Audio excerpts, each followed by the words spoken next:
Forgiveness. What is it? I mean, what is it?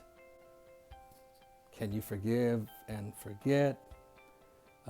When somebody offends you, is there an amount of time that needs to happen between the time of their offense and your dispensing of forgiveness?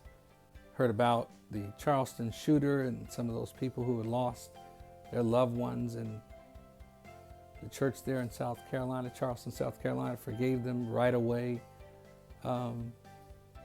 What is forgiveness? What is a biblical definition of forgiveness?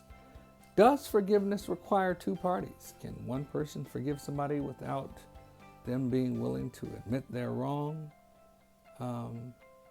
What's the difference between reconciliation and forgiveness? Is everything forgivable? I mean, when somebody sexually offends a child and they are forgiven, should they be allowed back in the home?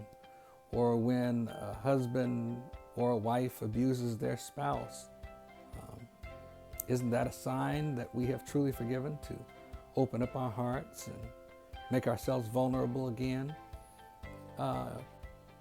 Is there a law of the harvest that's still in effect even after forgiveness is truly given? President Obama, in the last days of his presidency, he commuted sentences and granted clemency to people, and many were critical of that. He had assessed that they had served a portion of their sentences. He looked at the kinds of crimes that they committed and felt that they had been rehabilitated, and he let them go. Is that right? Is that wrong? Should people who have committed certain kinds of offenses, say a registered sex offender, should he be allowed to be a camp counselor on a church trip, sponsor the youth choir, teach a children's Sabbath school class? And if not, are we not forgiving? Let's dig into this thing over the next few episodes. And feel free to make some comments underneath this video based upon what you think forgiveness is. And if you've got some Bible, throw it on there. But over the next few episodes, we're going to dig deeper into this, because I maintain that there can be no unconditional love unless there is forgiveness.